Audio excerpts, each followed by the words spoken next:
在走向 ARM 架构2年之后，苹果基本完成了整个 Mac 产品线的重构。有意思，在体验过这么多强大的 MacBook Pro、Mac Studio 以后，我发现我们公司大家最满意的反而是这台 MacBook Air。那这涉及到一个预期管理的问题，因为苹果把别的专业机型性能说的都太强，导致我们一兴奋买来一用，遇到适配问题，然后性能扑街，就会非常的愤怒，这和预期不符，对吧？但是 Air 我们对它的预期本身就要低很多，你只需要把办公这一点做好，那就行了。那这样一看，它性能优秀，长续航又轻薄，因为不做复杂工作，也没有什么适配问题，真的还挺香的。但上一代的 Air 当然它也不完美，它接口有着硬伤，它屏幕不够亮，摄像头也不好。苹果心里非常清楚这些问题。你看今年把这模具一改，屏幕一换 ，M2 芯片啪一拍，放上9499元的标价，你就可以拥有这款全新的 M2 MacBook Air， 你会买吗？那我可以先说我的感受，这款 Air 比上一代的起价高了足足1500块钱，这是不少钱，但是我基本可以确定它应该会卖得不错。新模具对很多人的吸引力还是很大的，再加上它也确实在上一代的基础上变得更加好用。那只不过我没有想到的是，一些意料之外的问题在这个新的 Air 上面也冒了出来，而这大多都和这块全新的 M2 芯片有些关系，值得来讲讲。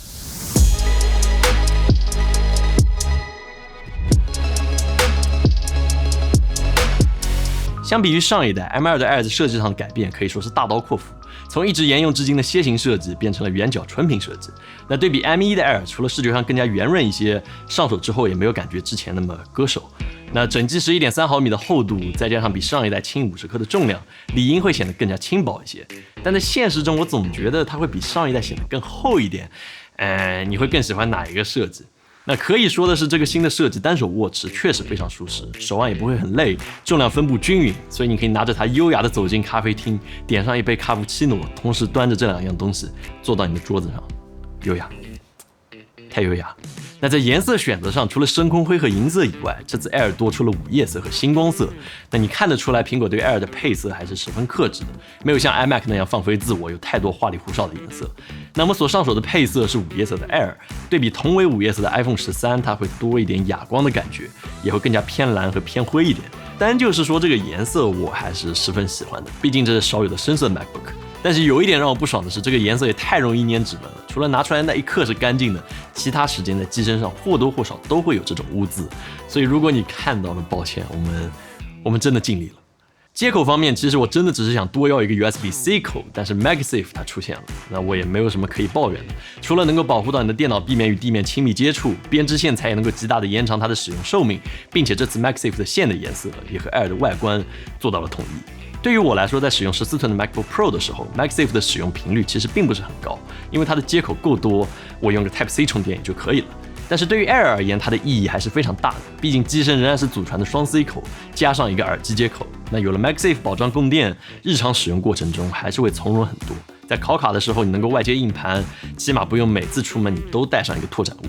那或许是考虑到 Air 的便携属性，这次在充电器选择方面，除了有单 C 口的67瓦的快充选择，你可以半小时把 Air 充电到50%，你还有35瓦的双 C 口充电器这样在外出的时候可以少带一个手机的充电器。那还有一个令人在炎炎夏日感到暖心的消息是，如果你想选择刚才我们说的这2种充电器，你必须要加钱买10核 GPU 版本的 Air， 入门款的8核版本，你只有一个巨大的标准的30瓦的充电器。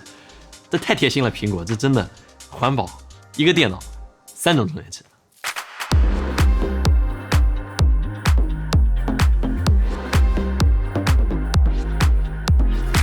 新款的 MacBook Air 的屏幕我还是非常喜欢的，不仅在外观上有着更窄的边框，尺寸也从13.3寸提升到了13.6寸，纵向分辨率也提升了一些，显示亮度也从400尼特提升到了500尼特，感知还是很明显的。那同时它的显示技术变成了 Liquid 视网膜屏幕这我来翻译一下，就是它的边角变成圆的了，真的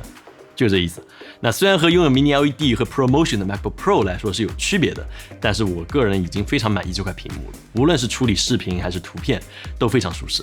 那当然无论如何我们都绕不开这个部分，为了容纳更高清的摄像头，和这些 MacBook Pro 一样， MacBook Air 多了这个刘海。那在经过1年 MacBook Pro 上的适应，我的心态已经平和了很多。但这次看到苹果出了这个新功能 Continuity Camera， 能够把手机变成电脑的摄像头，我就有个问题非常想调研。如果说有一个全面屏的 MacBook， 价格它会更低一点，你只能用手机来做它的摄像头，那别的东西都是一样的，你会选择现在这台 Air 还是那一台？那另外，这次 Air 的摄像头和麦克风相比上一代提升还是非常显著的，对于经常开视频会议的朋友，应该还是有一些吸引力的。你可以看一下这个直观的对比。那在声音方面，除了支持空间音频和高阻抗耳机之外，扬声器也从原来的键盘两侧的立体声扬声器升级到了4扬声器，并且放置在这个铰链的位置。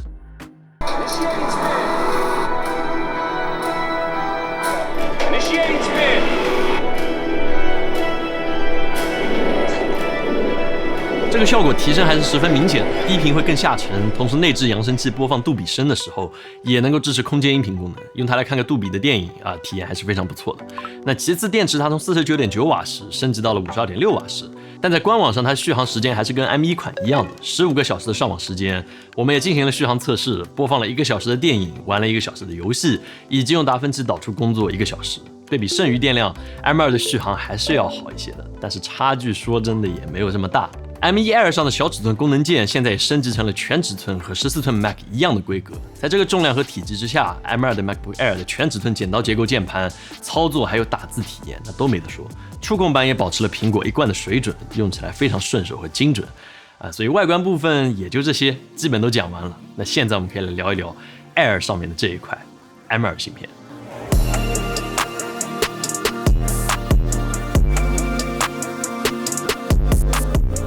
新款的 Air 和这个新款的13寸 MacBook Pro 一样，采用了 M2 的芯片。那两者的跑分你乍一看它是基本一致的，但是 MacBook Pro 它是有散热风扇的，时间一长你就能够看出端倪。我们在达芬奇里面测试了不同格式的视频转码还有导出能力，你可以看到在没有很高负载的情况下，两者导出时间可以说是相差无几。但是，一旦开始导出像 8K NRAW 或者像 RED R3D 这样的专业视频文件进行长时间运转的时候 ，Air 的导出时间就会长很多。那你在红外摄像头之下一看，在杭州这种天气之下 ，Air 的温度直接就飞天了，开始大幅度降频，会慢很多。所以，如果你想发挥它的全部性能，我们发现在上面加个冰袋，导出时间真的就和 MacBook Pro 差不多了，真就是这个办法。那当然，这是一个非常极限的情况，日常使用你也应该不会这么离谱。但是这也说明一些问题，如果你想要做高负载的工作，那你就千万不要勉强自己去选 Air， 即便是这个 ARM 架构的芯片也不是神，也会过热。同时我们也测试了 Thunderbolt 接口的写入速度，那在 M2 Air 上它依旧是没法跑满的，和 M2 MacBook Pro 是一样的，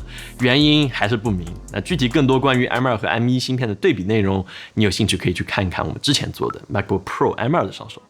所以综合体验下来，我对 M2 MacBook Air 其实是有一点复杂的。那它好吗？确实很好，新的设计、新的配色以及新的芯片，加上依旧轻薄的机身，好久没有产品能在设计上给我这种眼前一亮的感觉了。它也确实做到了，那它也的确是一台能够让你优雅的在咖啡馆里面办公的这个设备。但是考虑到它的价格，虽说入门款的 M2 Air 比 M2 MacBook Pro 的价格要低，但却是阉割的8核心 GPU 版本，充电器也是没法选择的。10核心的 M2 Air 你需要加上900块钱，稍微再上一点内存还有硬盘的配置就破万，然后就快要碰到 M1 Pro 的 Mac 版本了。但是苹果它真的是非常聪明，不断的让你一点一点多交钱，最后让你在那边做一个抉择。那虽说 M1 Pro 的屏幕会更好，性能会更强，但是它重量和续航和 Air 相比又会要差一些。对于经常外出的同学来说，也许更轻薄、电量更持久的 Air 是一个更好的选择。但是对于我这种需要性能、享受高刷的人 ，MacBook Pro 又会更吸引我一点。所以就日常办公而言，如果你不是特别在意颜值，我依然保留我的观点，我觉得 M1 版本的 Air 还是最具有性价比的。要你买的话，你会怎么选？也欢迎在评论区还有弹幕上来讲一讲你的想法。所以这就是我们这期 M2 版本的 MacBook Air 的上手。如果你喜欢的话，也请务必点赞、投币、3连转发，这会对我非常大的帮助。那么我们下次再见。